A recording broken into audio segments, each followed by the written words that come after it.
안녕하십니까. 하나님의 말씀이 나의 하루에 임재하는 시간 하나임입니다. 오늘 하루도 하나님의 말씀을 통해서 우리의 목마름을 채움받는 시간 되길 기대합니다. 네, 오늘은 마가복음 11장입니다. 우리 다같이 성경을 펴서 천천히 함께 따라 읽도록 하겠습니다. 그들이 예루살렘에 가까이 와서 감람산 벳바게와 베다니에 이르렀을 때에 예수께서 제자 중 둘을 보내시며 이르시되 너희는 맞은편 마을로 가라. 그리로 들어가면 곧 아직 아무도 타보지 않은 아기 새끼가 매여 있는 것을 보리니 풀어 끌고 오라. 만일 누가 너희에게 왜 이렇게 하느냐 묻거든 주가 쓰시겠다 하라.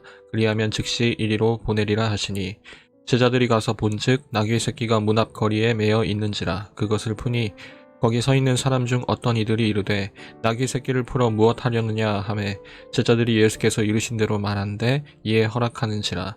나귀 새끼를 예수께로 끌고 와서 자기들의 겉옷을 그 위에 얹어 놓음에 예수께서 타시니 많은 사람들은 자기들의 겉옷을 또 다른 이들은 들에서 벤 나뭇가지를 길에 펴며 앞에서 가고 뒤에서 따르는 자들이 소리 지르되 호산나 찬송하리로다 주의 이름으로 오시는 이여 찬송하리로다 오는 우리 조상 다윗의 나라여 가장 높은 곳에서 호산나 하더라. 예수께서 예루살렘에 이르러 성전에 들어가사 모든 것을 둘러보시고 때가 이미 저물매 12 제자를 데리시고 베다니에 나가시니라. 이튿날 그들이 베다니에서 나왔을 때에 예수께서 시장하신지라. 멀리서 잎사귀 있는 한 무화과 나무를 보시고 혹 그 나무에 무엇이 있을까 하여 가셨더니 가서 보신즉 잎사귀 외에 아무것도 없더라. 이는 무화과의 때가 아님이라. 예수께서 나무에게 말씀하여 이르시되 이제부터 영원토록 사람이 내게서 열매를 따먹지 못하리라 하시니 제자들이 이를 듣더라. 그들이 예루살렘에 들어가니라. 예수께서 성전에 들어가사 성전 안에서 매매하는 자들을 내쫓으시며 돈 바꾸는 자들의 상과 비둘기 파는 자들의 의자를 둘러 엎으시며 아무나 물건을 가지고 성전 안으로 지나다님을 허락하지 아니하시고 이에 가르쳐 이르시되 기록된 바 내 집은 만민이 기도하는 집이라 칭함을 받으리라고 하지 아니하였느냐. 너희는 강도의 소굴을 만들었도다 하시매 대제사장들과 서기관들이 듣고 예수를 어떻게 죽일까 하고 꾀하니 이는 무리가 다 그의 교훈을 놀랍게 여김으로 그를 두려워함일러라. 그리고 날이 저물매 그들이 성 밖으로 나가더라. 그들이 아침에 지나갈 때에 무화과 나무가 뿌리째 마른 것을 보고 베드로가 생각이 나서 여짜오되 랍비여 보소서 저주하신 무화과 나무가 말랐나이다. 예수께서 그들에게 대답하여 이르시되 하나님을 믿으라. 내가 진실로 너희에게 이르노니 누구든지 이 산더러 들리어 바다에 던져지라 하며 그 말하는 것이 이루어질 줄 믿고 마음에 의심하지 아니하면 그대로 되리라. 그러므로 내가 너희에게 말하노니 무엇이든지 기도하고 구하는 것은 받은 줄로 믿으라. 그리하면 너희에게 그대로 되리라. 서서 기도할 때에 아무에게나 혐의가 있거든 용서하라. 그리하여야 하늘에 계신 너희 아버지께서도 너희 허물을 사하여 주시리라 하시니라. 그들이 다시 예루살렘에 들어가니라. 예수께서 성전에서 거니실 때에 대제사장들과 서기관들과 장로들이 나와 이르되 무슨 권위로 이런 일을 하느냐? 누가 이런 일을 할 권위를 주었느냐? 예수께서 이르시되 나도 한 말을 너희에게 물으리니 대답하라. 그리하면 나도 무슨 권위로 이런 일을 하는지 이르리라. 요한의 세례가 하늘로부터냐 사람으로부터냐 내게 대답하라. 그들이 서로 의논하여 이르되 만일 하늘로부터라 하면 어찌하여 그를 믿지 아니하였느냐 할 것이니 그러면 사람으로부터라 할까 하였으나 모든 사람이 요한을 참 선지자로 여김으로 그들이 백성을 두려워하는지라. 이에 예수께 대답하여 이르되 우리가 알지 못하노라 하니 예수께서 이르시되 나도 무슨 권위로 이런 일을 하는지 너희에게 이르지 아니하리라 하시니라. 오늘 11장에 이르러서 드디어 예수님이 예루살렘으로 들어가시게 됩니다. 유대인들에게 있어서 가장 큰 명절인 이 유월절에 가까워서 수많은 인파가 예루살렘에 몰려들게 되었고 예수님은 이 인파들 중에서 유독 독특하게 입성하시게 되죠. 우리가 잘 알듯이 어린 나귀를 타고 많은 사람의 환호를 받으면서 말입니다. 여러분 사실 이 환호성은 각 복음서마다 조금씩 다르게 표현하고 있는데 마가복음은 오늘 11장 10절에서 이렇게 기록하고 있죠.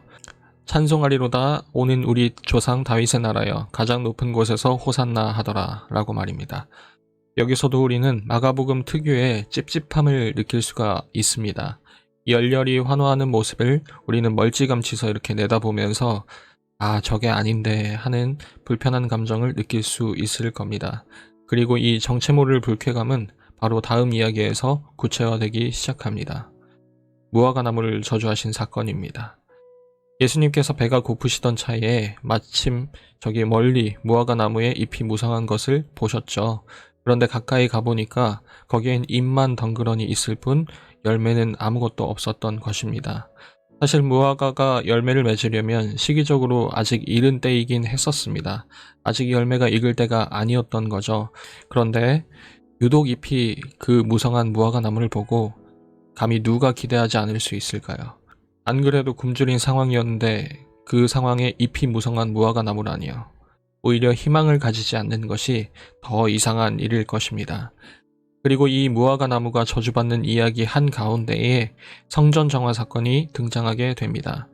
예수님께서 홀로 성전에서 장사하는 모습들을 다 뒤엎어 버리시는 그 사건 말입니다.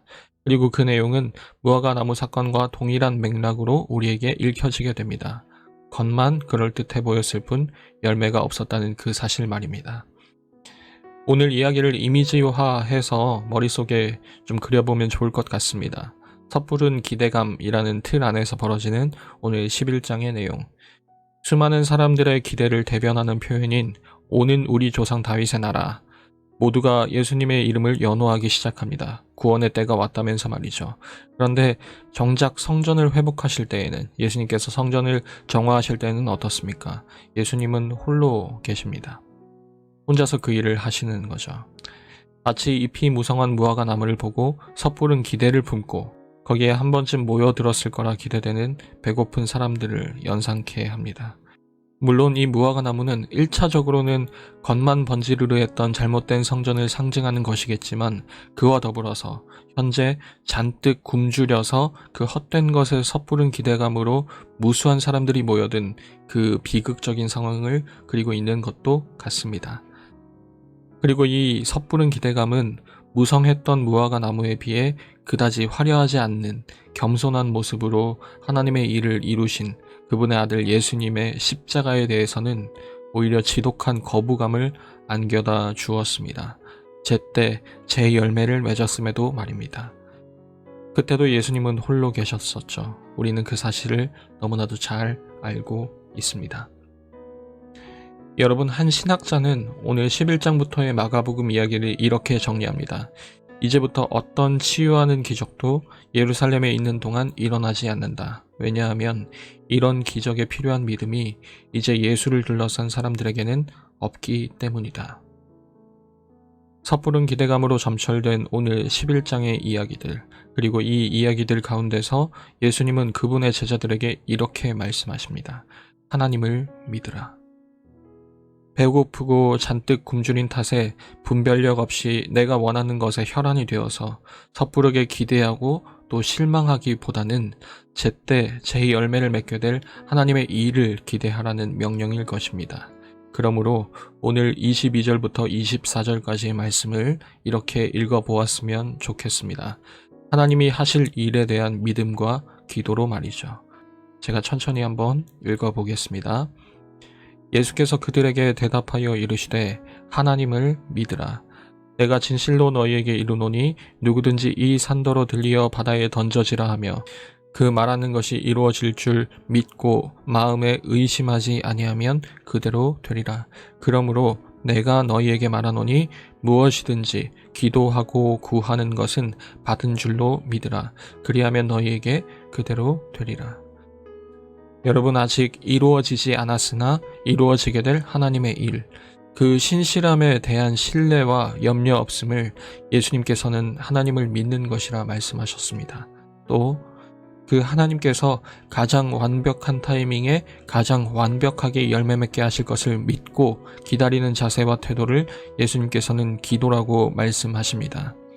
하나님께서는 그분의 아들 예수 그리스도를 통해 이미 십자가와 부활을 우리에게 행하셨고 지금도 우리를 통해 그 십자가와 부활을 기대하게 하십니다. 혹시 오늘을 살고 있는 우리에게 이런 조급함이 있진 않습니까? 하나님의 일을 잠잠하게 기다리지 못하게 하는 그런 굶주림과 혹은 섣부른 기대감이 일게 하는 것들이 없습니까? 만약 그런 것들이 있다면 기도로 다시 한번 우리의 시선을 재조정하면 어떻겠습니까? 하나님의 뜻을 간절히 구하면서 말입니다. 갈라디아서 2장 20절 말씀을 제가 읽고 오늘 묵상을 마치도록 하겠습니다. 내가 그리스도와 함께 십자가에 못 박혔나니 그런즉 이제는 내가 사는 것이 아니요 오직 내 안에 그리스도께서 사시는 것이라. 이제 내가 육체 가운데 사는 것은 나를 사랑하사 나를 위하여 자기 자신을 버리신 하나님의 아들을 믿는 믿음 안에서 사는 것이라. 매일 저녁 9시 하나님의 말씀이 나의 하루에 임재하는 시간, 오늘은 이것으로 마치도록 하겠습니다. 모두들 평안한 밤 되시기 바랍니다.